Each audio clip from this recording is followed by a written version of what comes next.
जादुई मूंगफली की खेती। मुझे माफ कर दे, मुझसे बहुत बड़ी भूल हो गई है।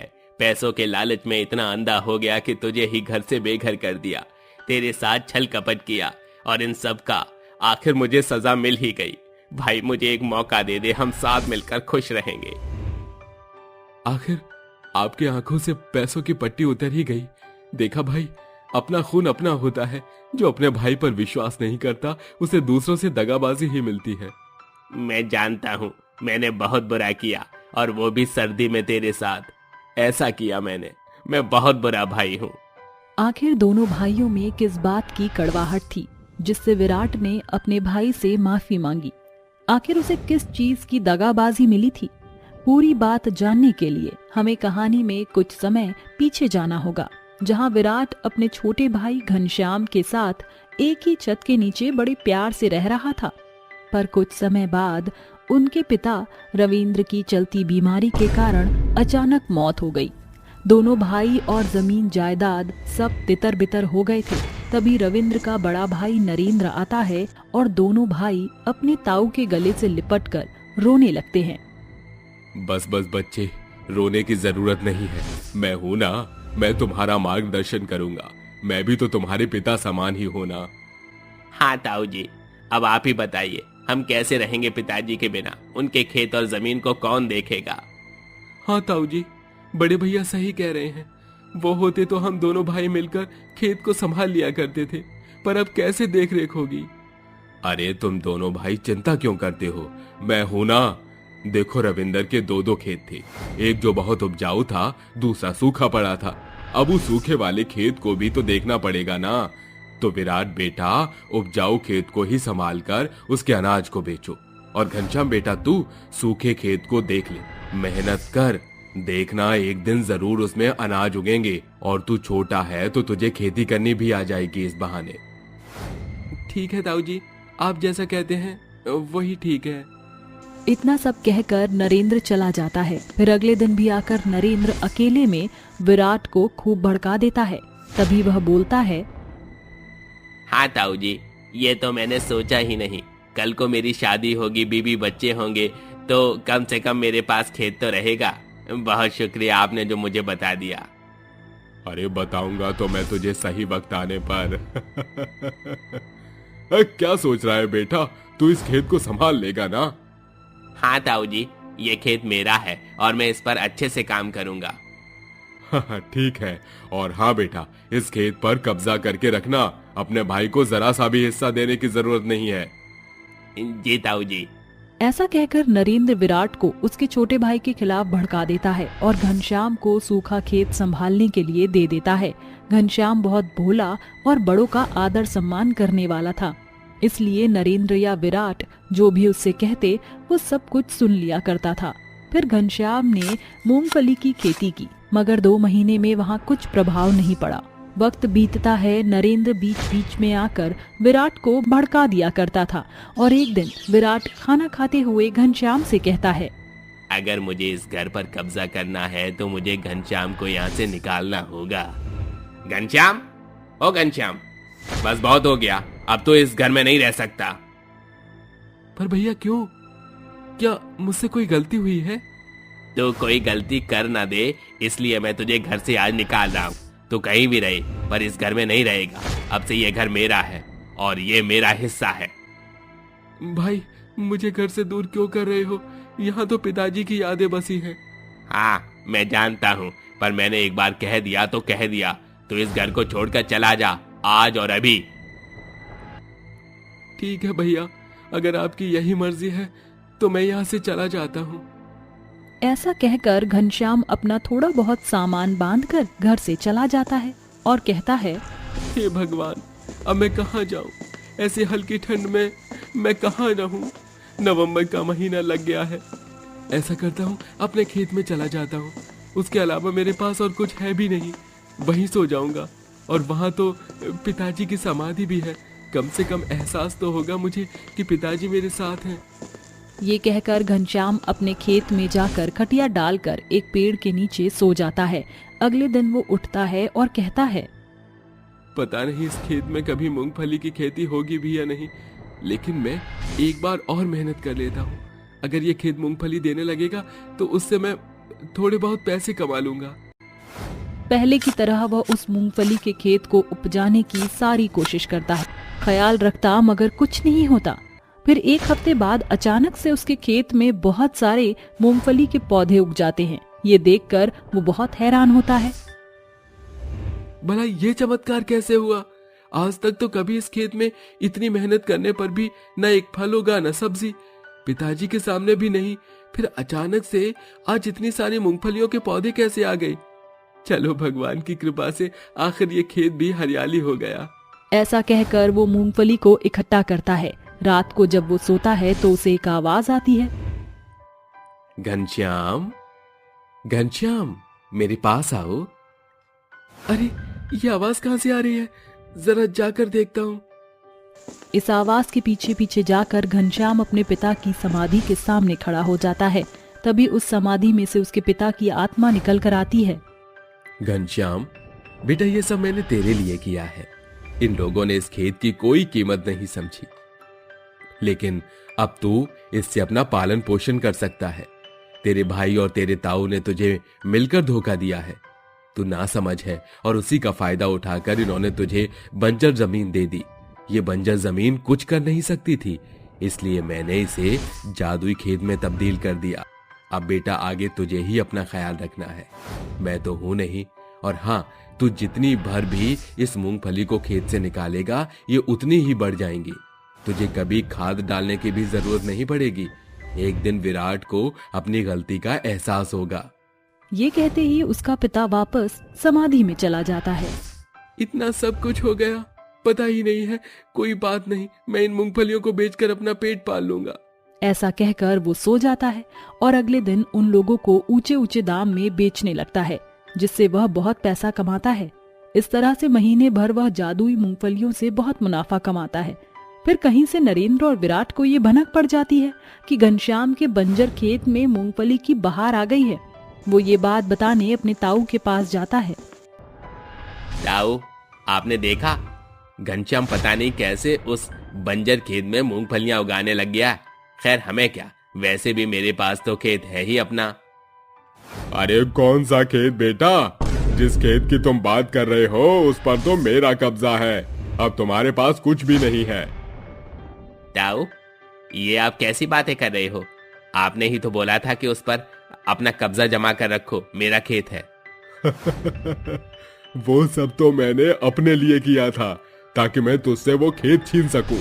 अब मुझे तेरा भी कोई काम नहीं है। जैसे तूने अपने भाई को धोखा दिया वैसे ही मैंने तुझे धोखा दे दिया। चल निकल अब यहाँ से। विराट अपने ताऊ के सामने बहुत गिड़गिड़ा आता है, लेकिन उसे धोखे के सिवा कुछ नहीं मिलता।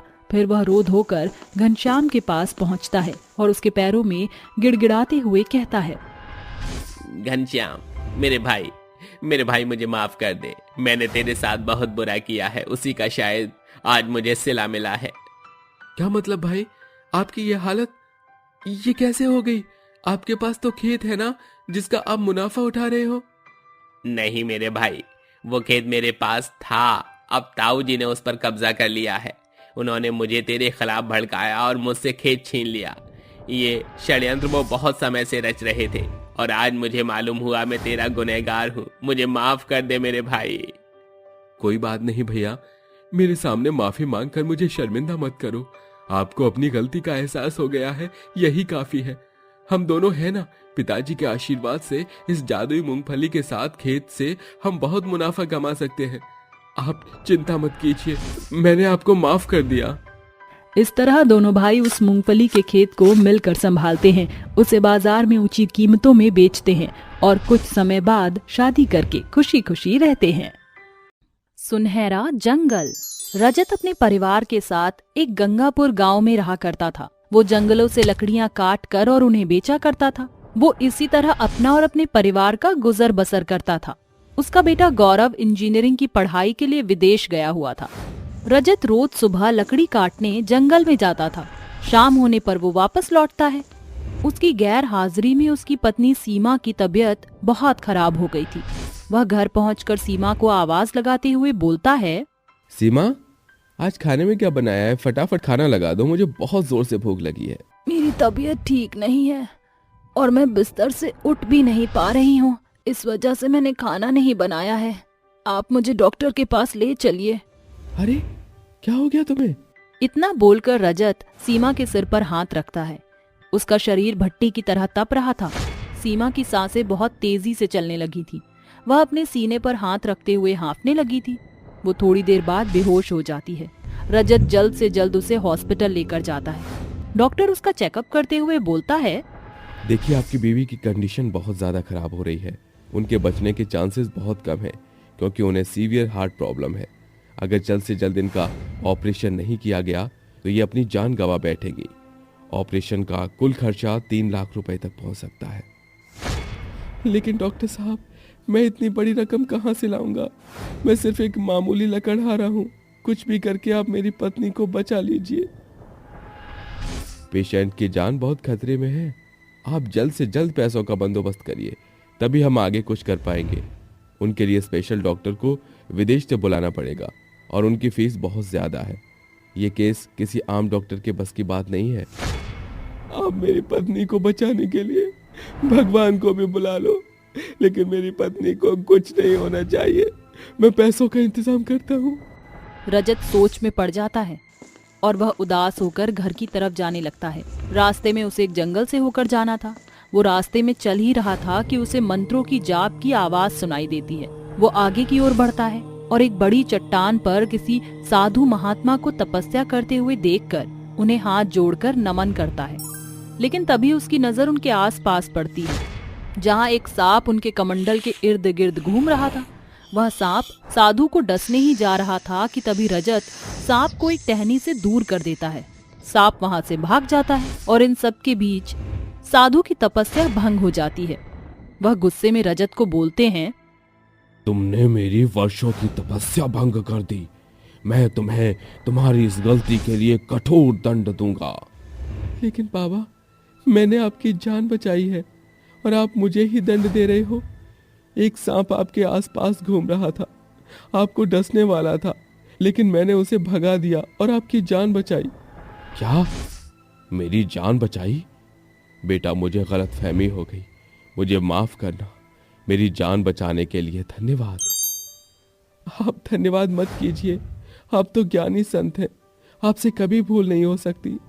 आप मुझे अपना आशीर्वाद दीजिए कि मैं अपनी जिंदगी की मुसीबतों से लड़ सकूं।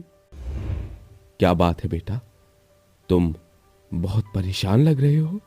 हाँ महात्मा जी, मेरी पत्नी की तबीयत बहुत खराब है। वो अस्पताल में एडमिट है। मुझे उसके इलाज के लिए 3 लाख रुपए चाहिए, पर मेरे पास इतनी बड़ी रकम नहीं है। मुझे समझ नहीं आ रहा कि मैं अपनी पत्नी की जान कैसे बचाऊं। बेटा, मैं तुम्हारी इस परेशानी का हल बताता हूँ। तुम एक नेक दिल इंसान हो। मैं तुम्हें ऐसी जगह भेजूंगा जहां तुम्हें इतनी सारी दौलत नसीब होगी कि तुम इसका हिसाब नहीं कर पाओगे। तुम सुनहरे जंगल में जाओ और वहां की लकड़ियों को काट कर बेच देना। उससे जो भी पैसा मिले उनका इस्तेमाल अपनी पत्नी के इलाज के खर्च के लिए करना। इतना बोलकर वह साधु वहां से चले जाते हैं और उसकी बातों को मानते हुए रजत सुनहरे वनों की ओर रुख करता है। वहां जाकर सुनहरे जंगल को देखकर हैरान रह जाता है। उस जंगल में सभी पेड़, फूल, पत्ते, घास, फूस सब कुछ सोने का था। हे भगवान, कहीं मैं सपना तो नहीं देख रहा? इतना सारा सोना! मैं सोने की लकड़ियों को बेचकर बहुत पैसा कमा लूंगा और अपनी पत्नी का इलाज कराऊंगा। उसके मन में अपनी पत्नी को बचाने की एक नई उम्मीद जागती है। वह अपनी कुल्हाड़ी से सोने के पेड़ों को काट कर उन्हें सुनार की दुकान पर बेच देता है। उसे सोने की लकड़ियों की बहुत मोटी कीमत मिलती है, जिसे लेकर वह अस्पताल की ओर जाता है। अस्पताल के काउंटर पर ऑपरेशन के लिए पैसा जमा कराकर रजत डॉक्टर से मिलता है। डॉक्टर ऑपरेशन की जिम्मेदारी लेते हुए बोलता है, आप चिंता मत कीजिए, आपकी पत्नी को कुछ नहीं होगा। मैंने सीनियर डॉक्टर को फोन करके बुला लिया है, वो किसी भी समय आते ही होंगे। उसके बाद हम आपकी पत्नी का ऑपरेशन शुरू करेंगे। आपका बहुत बहुत धन्यवाद डॉक्टर साहब। कुछ ही देर में सीनियर डॉक्टर हॉस्पिटल में आता है और सीमा को ऑपरेशन थिएटर में शिफ्ट करने के लिए कहता है। थोड़ी देर बाद नर्सेज और डॉक्टर मिलकर उसका ऑपरेशन कर देते हैं। ऑपरेशन सक्सेसफुल होने के बाद डॉक्टर रजत को खुशखबरी देता है। कुछ दिनों में ही सीमा एकदम तंदुरुस्त हो जाती है और उसे हॉस्पिटल से छुट्टी भी मिल जाती है। ऑपरेशन के इलाज के बाद भी रजत के पास बहुत सारे पैसे बच गए थे। एक सुबह रजत को उसके बेटे गौरव का विदेश से कॉल आता है। कैसे हो पापा? और माँ कैसी है? बेटा मैं सही हूँ और तेरी माँ भी ठीक है। पापा वो कॉलेज की फीस के लिए कुछ पैसे चाहिए थे, आप 2 दिन में भिजवा दीजिए क्योंकि परसों आखिरी डेट है फीस भरने की। कितनी फीस रह गई है तेरी? पापा वही कुछ 80,000 रुपए। तू चिंता मत कर, मैं कल ही तेरे अकाउंट में पैसे भिजवा देता हूँ। बस तू अपना मन लगाकर अच्छे नंबरों से पास होना और इंजीनियर बनकर यहाँ आना, तेरी माँ बहुत खुश होगी। हाँ पापा, बस मैं 3 महीने बाद वापस घर लौट रहा हूँ। अच्छा मैं फोन रखता हूँ, आप पापा मेरी क्लास का समय हो रहा है। ठीक है। फोन रखकर दोबारा रजत सुनहरे जंगल में जाता है और वहाँ से कुछ सोने की पेड़ को काट कर लाता है और उसे सुनार को बेचकर जो पैसे मिलते हैं उनमें से रजत 1 लाख रुपए गौरव के अकाउंट में डलवा देता है। गौरव फीस भरकर अपनी आगे की पढ़ाई पूरी करने लगता है और बचे हुए पैसों से रजत गरीबों की मदद करता है। वह उनके लिए खाने की चीजें, कपड़े दान में बांटने लगता है। अब रजत के घर में सिर्फ खुशियां ही गूंज रही थी। 3 महीने बाद गौरव घर लौटता है, जिसे देख सीमा और रजत उस पर बहुत गर्व करते हैं। रजत हमेशा उस साधु महात्मा और सुनहरे जंगल का शुक्रिया अदा करता है, क्योंकि अगर आज सुनहरा जंगल ना होता तो आज सीमा उसके साथ ना होती और उसका बेटा आज इंजीनियर ना बनता। अब रजत खुशी खुशी अपनी आगे की जिंदगी बिताता है।